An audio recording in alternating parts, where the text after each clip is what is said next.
Here we are today at Kona Skatepark in the heart of Jacksonville, known globally. It's the world's oldest skate park. They just celebrated their 49th anniversary, and we're going to do something a little bit different. Danya and I are going to introduce you guys to some local spots and local entrepreneurs and some things that have really meant a lot to the Jacksonville and Northeast Florida community. Yep. And we figured no better place to start than Kona. This place is epic. Generations have come here.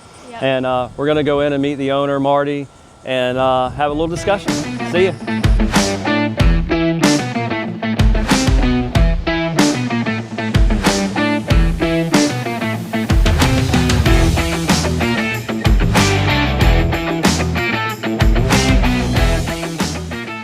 All right, guys, as we promised, here we are. We're in the clubhouse with Martin Ramos, the owner of, second generation owner of Kona Skatepark. Kona Skatepark is well known worldwide.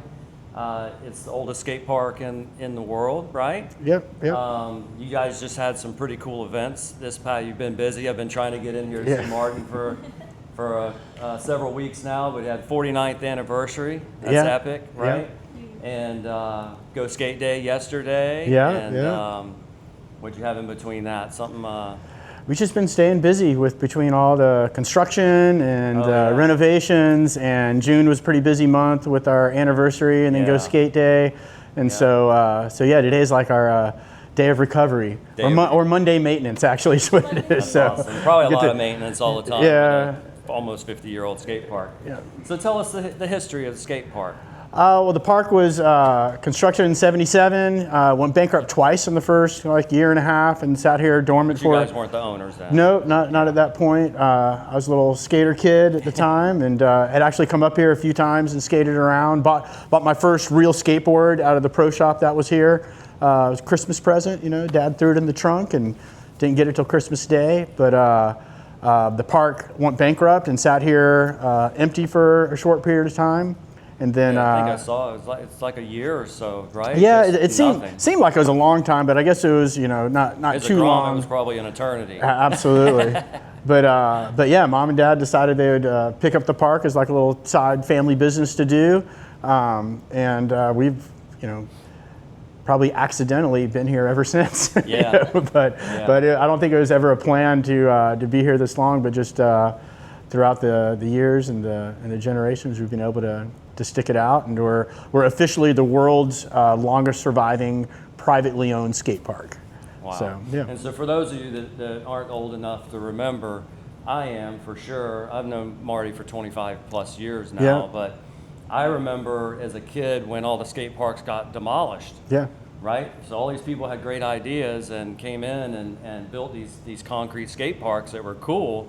But then the insurance was crazy, right? So nobody could afford the insurance, so everybody demoed them, right? I think a lot of it was, a combination of insurance and the industry just has these real extreme highs and lows. So I think insurance was a deterrent, but I think just in general, through the late '70s, skateboarding just kind of declined for whatever reason, and then the parks went away. And in the '70s, it was like that first heyday of tons of skate parks that were being built, but they were all privately owned. And so these are private businesses, and they're trying to figure out this new industry as well. And so we were able to kind of make it through that first, downfall of skateboarding and kept forging, forward. Your mom and dad ran it for a long time. Absolutely. And for the longest time I can remember, your mom ran it pretty much. Mrs. Ramos. She's legendary up here, Practically everybody's mom up here, right? And she still comes around, right? You told me she's doing great. Absolutely, still around. I saw a video not too long ago with her coming up here. I remember, Danya coming up here and skating when, we've got a picture David was just talking about on the way over here of her when Tony Hawk was here. That's crazy, Danya was, what was that like? I was like 5 maybe? That was like 20. It had to be 20 years ago. Anniversary or something like that. Crazy. Yeah. But she's like this little tot down in here, and but yeah, man, you guys have withstood the test of time, with skateboarding. Yeah. You've been through it all. Different eras. I think that, the 70s, like you said, came along and people were on little skinny boards and doing things. But then you guys came along at the era of parks and some cool stuff. So Yeah. why don't you go show us around the park, and let's talk about some of the cool stuff that you have out here that All right. kind of revolutionized the skateboarding as today, right? Yeah, sounds great. Yeah, we'll take a little walk around, Yeah. and one of the things that's cool about the park is I hear a lot of people saying there's something for everyone out there, and so yeah, man, it'll be cool to kind of. And that's a good point, because you guys have camps and stuff, but people can come here as toddlers and get pushed into the bowl Yep. and grow all the way up to your 40, 50-year-old dude dropping in the big pool. Absolutely. Yeah. Yeah. Cool. Let's go check it out. All right, sounds great. All right.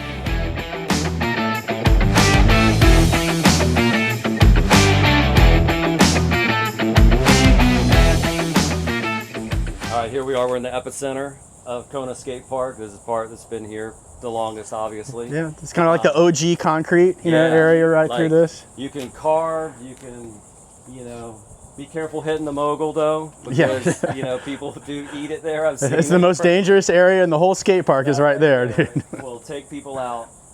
Freestyle bowl, you've got tombstone, you've got the vert ramp, snake run starts over here, and you guys kind of created one of the first functional, what they call a vert ramp. Yeah. Now, there was other stuff before that, but Yeah, there were a few things, but we kind of stumbled upon the right formula for taking a half pipe, which is just like half of a pipe, they call it a U-pipe basically, and pulling the walls apart and putting some flat bottom in there and finding the right size radius and vert combinations to where it's something that was really functional. Mm-hmm. I think there was probably a few backyard experiments that were similar to it, but what we did out here at Kona was the first time is accessible to the general public, and the first time like the top pros in the world will be able to get on basically this new apparatus in skateboarding, and really it allowed skateboarding to progress at a rate that hadn't been seen really ever before. Yeah, because vert skating, although street skating is super popular, those guys do some crazy stuff. Yeah. But vert was a thing that was fixed, right? And it could be shown in videos, and it'd be the same. Everybody had the same, opportunity. Absolutely. It was, just based on the progression of skateboarding, what was going on at the time. The vert ramps created that first element of perpetual motion on a skateboard. Before it was like you needed a hill or a driveway or a sidewalk or something, but to be able just to keep your momentum and keep skating without having to push or come to an ending point, that it was really like those full pipes and then turn into that vert ramp that allowed stuff like that to happen.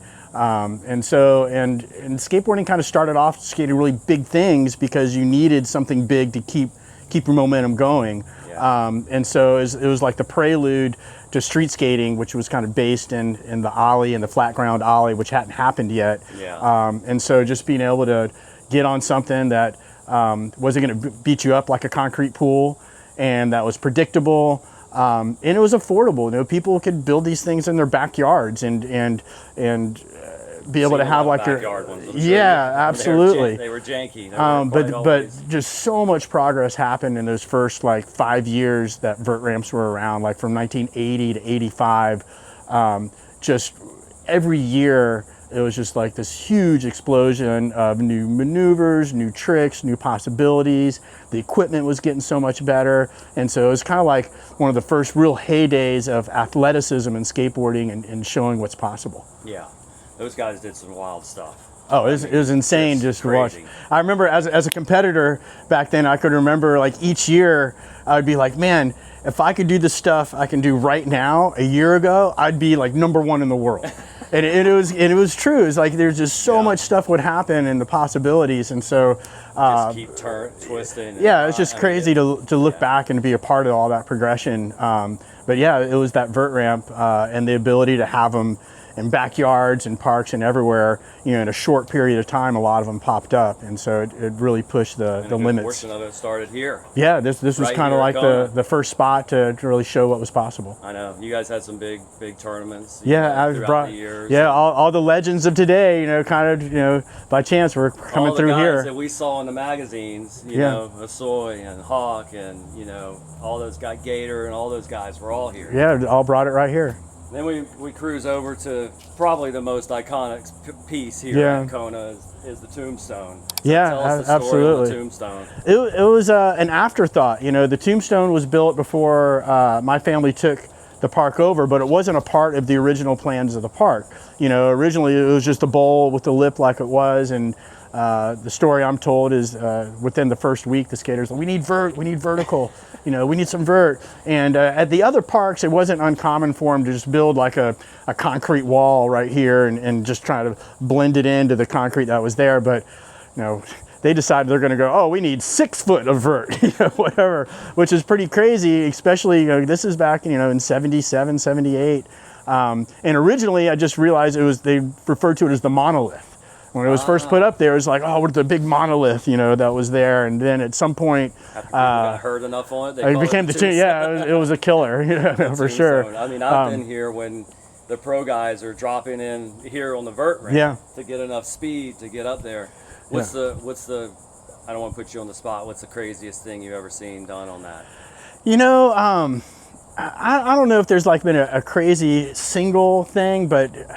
You know, I've seen some sessions on there that are pretty insane. You know, like I would say, like at the 30th anniversary, we had a big tombstone jam, and watching Buck Smith just go through an unbelievable list of tricks on that thing that had just never been done was pretty crazy. You posted some of that stuff. You know, and then I've seen just some individual battles. Like I watched Bob Burnquist out here basically by himself, you know, fully padded up, you know, trying to work his way, just doing blunts, you know, on there. And it was right when the, you know, the no-handed ollie blunt was coming out, and there's no lip on it, and he's out there just, I mean, it was a struggle, you know, and the one that he made was super sketchy, you know. And then probably a decade later, I see Tim Johnson come out here and do it padless, you know, and make it all nice and clean and smooth, you know, but not without taking some licks. And then blind on that thing's pretty insane. Yeah, and then just in the last year, I saw one of the top girl skaters in the world, Ruby Lilly, come out here and battle to do a backside nose grind on it. And I haven't seen anyone do a backside nose grind on it anywhere.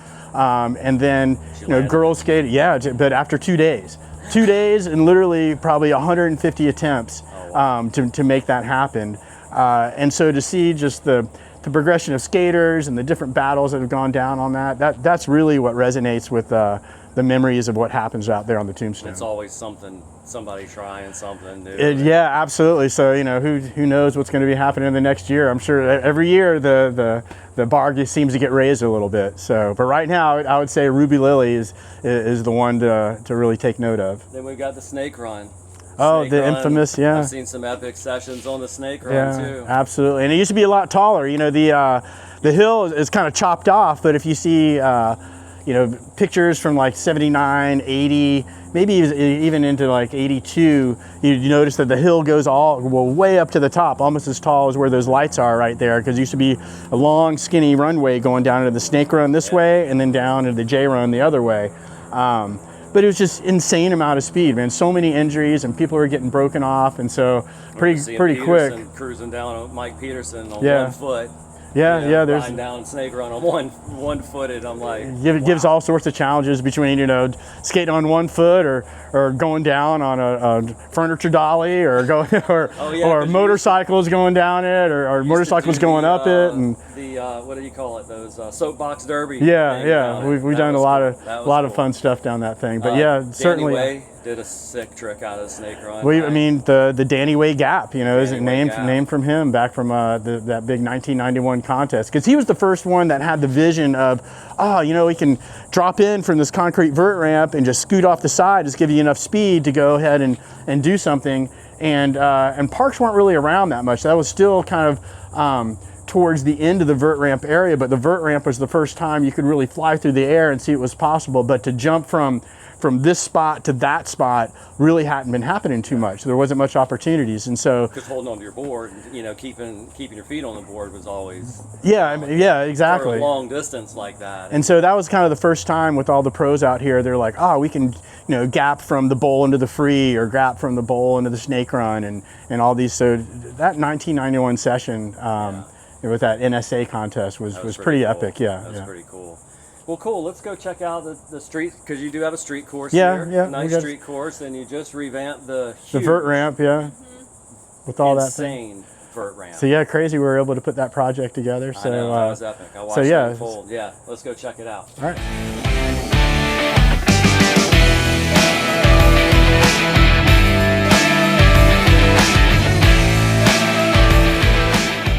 All right, here we are. We're in the street course section. Yeah. This the course has transformed itself throughout the years to many different configurations, but It used to be massive. It used to encompass this whole area, and then but that was back in the wooden ramps with metal surfacing. And so over the years, those kind of rotted out and got had to be taken out. And so recently, we've just started rebuilding with concrete, and we got some support from Red Bull. And so we kind of have like the first section of it coming in right here, right behind us, with a few other obstacles. And so this looks really cool. Yeah, man. So we're excited about the progress, and we're going to be adding some more to it over the next year, and just kind of slowly put this whole thing back together and have this full pro level, competition street course back out here in a short period of time. Nice. And you got a couple mini ramps over here. Yeah, we've been able to kind of keep things freshened up with the new mini ramp on this side, and then we got a nice little micro mini at the top of the hill, and then our big vert ramp just got redone as well, so we can go check that thing out. And let's go check that out. But basically getting the whole park kind of revamped and put together with a little something for everybody. Yeah. The vert ramp is here. It's actually the fourth iteration of a vert ramp in this same spot.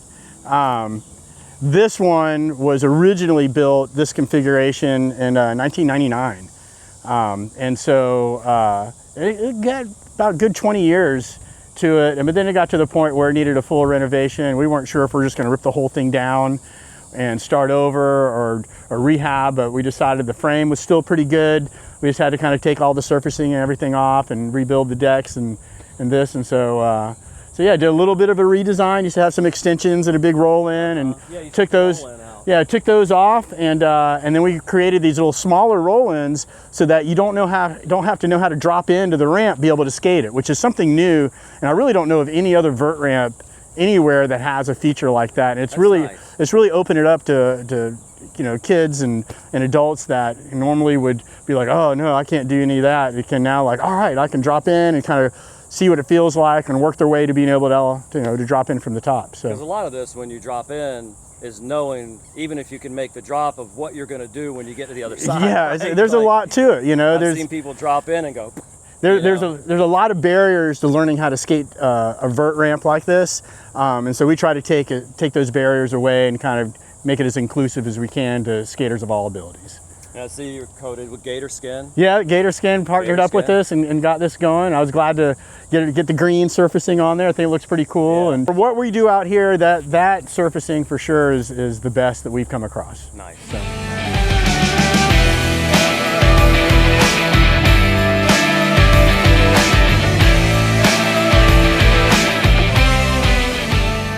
All right, so here we are. We're at the top. Top of the hill, yeah. Where everything begins, kind of. Yeah. You've got the beautiful view of the park that's been in your family forever. So tell us what we got going on up here. Well, we have the one of the four original areas to the right, the J run, which is more like the U run now that we've cut the big long leg off because it used to be so much higher here. But it's still the J run, and it's probably the most rundown area of the four. So we're looking forward to doing some renovations here and kind of rebuilding the J wall and all that area. And then it sits right here with the pool, which, kind of like the vert ramp's gone through several iterations. This is the fourth iteration of the pool, and we've held a ton of really great contests. We had the Florida Bull Riders Cup Series hosted here. Seen a lot of crazy stuff going on. Yeah, a lot of energy, a lot of kind of like that second generation heroes have come through to all the Florida Bull Riders Cup. A lot of the people you see in the Olympics today came through all those contest series. And then it's cool because it's kind of the top of the snake run too. You can kind of see the path and what it's like, and just starting from right here, you hit 20 miles an hour by the first turn, and so it'll let you know, it's like, all right, man, there's some speed coming from up here. Yeah, but yeah, you get a good overview of the whole park and what we got going on. The place looks great, though. You've done a really good job. It's still completely skatable, everything, and which is concrete, wears out over time. So it's great to see it's in such great condition, Terrific, So, I appreciate that, nice yeah. work.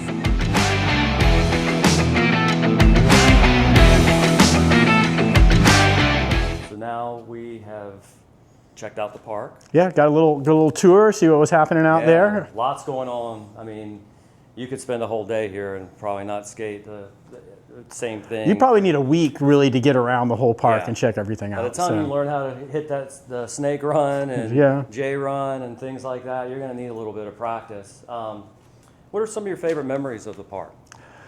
You know, I think it's more like eras as we're coming through. I mean, the first one was like probably in the late '90s when I took the park back over in '95. My dad had passed, and skateboarding was pretty dead, and we kind of rebuilt the community through the longboard community. You know, it was so we did. Nate used to come out here. Yeah, man. So we had a bunch of longboard events. You know, working with companies like Gravity and Sector 9.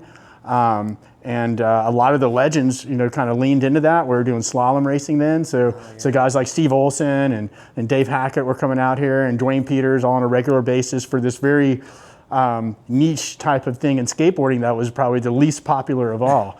But it was so much fun with that community. And over probably, 5 or 6 years of doing those events, built up the local community, and longboarding got cool, and so that was a really fun time bringing that in. And then the next was probably like the Bull Riders Cup era, like, because then we went into pool contests, and again, like, pools were probably the least popular thing to skate. Street skating was huge. You know, this is all like 2007 through 2017, probably that 10 years. And it was just, I was skating pools a whole bunch. I was passionate about it. And we were able to just have these great, like, weekend-long camp-out events and skating other parks other than here, and kind of ending here, and just look at the list of competitors from back then. It's like the same people you see in the Olympics right now. So it's really cool to look back at that. And I'd say those two experiences through the years probably stick out the most right now. Awesome. And we've talked about longevity, right? Almost 50 years. Yeah. 49 was great. I'm sure 50 is going to be epic, right? I'm sure you're already starting. There's a lot of expectations for 50, so I better make it after I guess you're going to have the whole Dogtown crew and everything. Yeah, here absolutely. From the old days. What do you feel like has been your keys to success to maintain? Because you've been through all the ups and downs of it as well. Yeah, I don't even know if I would call it success. It feels more like survival more than anything. And I think just staying true to what we're passionate about. Staying in our lane. We're a skateboard park. We know skateboarding. We do skateboarding events. It's great that, like, BMX and inline and scoots and other things like that can enjoy the park. But I think we really just stay focused on skateboarding and community, and really working with bringing the communities together, and just creating a fun, safe place for families. Sticking to those core values, I feel, is what's kind of allowed us to attract multiple generations. Just stay in a skate park. And just staying who we are. And be Kona. I think that's probably the biggest reason we've been able to make it this far. In this day and age, that's it's rare, because people generally, kind of adapt or change or do different things. So that's cool that you've done that. Jacksonville, you've seen has had a ton of pro skaters throughout the year. And we've got some pretty well-known guys that have come out of here and made a name for themselves.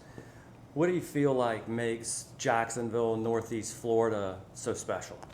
I think it's just the consistency. There's always been things to skate here. There's always been skate scenes and skate crews, whether it's been Kona or the other private skate parks that opened up for a while and came in, or the other skate shops that open up, because I think from the outside looking in, people would kind of look at Kona and go, oh, the last thing they'd want is someone to compete against. They don't want another shop or another park, but it's truly just the opposite. It's like every park that opens up, creates a new scene. Every shop that opens up creates a new hub, a new group, a new crew that's going to be skating. And that's really what makes skateboarding cool and different, is you have all these different aspects in one larger community that have the ability to come together. And Kona's just been fortunate to be able to host events that do bring all these different communities together. And so I think it's that energy and that consistency of always having that through, 30, 40 years probably of skating, through this little Jacksonville city that not too many people seem to associate with core skateboarding, but it has produced, over 20 of the top pros in the world coming right out of here. Yeah, and a lot of them are giving back. And since you talk about community, a lot of people think of Kona as just a skate park. Yeah. But it's more of a community, right? I mean, it's... Well, yeah, I mean, I would say it's more of a cultural center. I mean, I think one of the things that's allowed us to survive, is being able to pivot a little bit, because skateboarding has changed a lot. It came from, the 70s and 80s of nothing but private skate parks. And then you get into past the millennium, past 2000, now it's all these public skate parks. It was, just private events going out there to now you have like X Games, and then we used to have Do Tour, and now you have, all these other big corporate type events. And so just being able to kind of morph what we're doing a little bit, whether we're leaning into like the music scene now. We do a ton of music shows and starting to work into doing festivals outside and just being able to, at the same time, stay true to being authentic in skateboarding at the same time. I think the culture of skateboarding is a lot more popular than the actual participation of it. And so, doing events and doing things here at the park that really lean into the culture produces a lot more, people around with the events than if you're just like looking at just nothing but participation. Yeah. And, you guys have done a ton of cool stuff here. You've done pumpkin carving contests. Over the years. My kids have come to all the pumpkin carving contests, bands. Yeah. Some of the stuff that you offer here, right? Absolutely. It's just about beginners and stuff. Just creating stuff for the community to come together. Just like we just did our annual Go Skateboarding Day event. It's the one day a year we open the park up for free. It's free food, free skating. Do some free contests, give away some money. Just get everybody together in one space. And then offering the programming for. And nowadays it's not just for the little kids. It's for the adults and the girls. And when you're looking at like lessons and camps and other group activities, just to be able to bring everybody together. All these public facilities that are out there are great, to be able to offer some accessibility, but not many of them are able to activate those areas with community events. And so that's truly what we've always been about, is like creating these community events that bring people together. Whether you're an actual participant, you're going to go ride, or you just love being around skateboarding. Maybe you're a photographer or a videographer, or maybe you're just into the music that's around the whole skateboarding scene. Leaning into all those things to bring as many people together as possible. That's what really makes a difference. And it's generations, right? So multiple generations, yeah. Brought son, who brought his kids, who now probably, somebody like me is old enough that absolutely. That their kids could have kids. I mean, moms come out and watch. I mean, it's... and we have just as many, grown adults, that have grown kids that are coming in there seeking out skateboarding, and some for the very first time, as the younger kids coming in. And our core mission here and has been is just to build participation and retention in skateboarding. We just feel like whatever is good for skateboarding is great for Kona. Yeah. And so everything we do out here is try to work on those things. And everybody's got to come through Kona, at some point, right? It's the bucket list, right? Yeah. I mean, I remember, talking to guys in the park and stuff, and like, we're from like, Europe somewhere. We just had some Europeans in here this morning. We had to come through Kona. Yeah. I got to ask this question. It's kind of a goofy one, but the world famous Kona dog, how many do you sell? Oh, geez. Well, I think we got rid of a couple hundred of them yesterday at the Go Skate Day thing. But yeah, man, people come in. Kona dog and slushy. Okay, here's a good Kona dog story. So Eric Costin. I mean, he's just like the legend of street skating. I don't really know Eric that well, but he's coming through with the tour, I think, with Girl, and he walks to the door, and that was his whole thing. So I hear about these Kona dogs. What's up with that? So literally, he eats a couple of them, and he gets so stoked on them that he's going to go out there and do a full photo shoot, on the Kona flag with him, sliding and do like backside, like eating a Kona dog. Then it ends up in the full page and Thrasher and all this stuff. So it's like, yeah, man, the Kona dog is Kona dog. It's a thing, man. Yeah. Where do you see Kona in 25 years? Man, just right here, doing the same thing we're doing now. Everything we're doing today is to ensure that it's going to be here tomorrow and the next year and the next 10 years and just establish it to the point where it can still be enjoyed and still be that place to be able to bring people together, and where people can reflect on the legacy that's been created here, and the memories and the multi-generations that have been able to come here and have a positive experience. That's awesome. That's right. awesome. This has been fun. Kona Skatepark, 49 years strong, Yeah. 50 years coming up. We're going to expect something big, right? Yeah, yeah, absolutely. You got to come here. You have to get a Kona dog, and you have to buy a t-shirt. I wore mine today. I don't wear it very often because this logo doesn't come around very often. No, so I'm hoping not too maybe often. you'll do the old school logo again. But great chatting with you, man. Hey, thanks a lot, Eric. I appreciate it, man. Good to see you again as well. Yeah, man. All right, man. Fun. Okay. All right, guys, that's the end of the tour. Yep. Kona Skatepark. What a great interview that was with Marty. Great. His family has kept this place running for 49 years now, you know. Yeah. Something big for the 50th, but Yeah.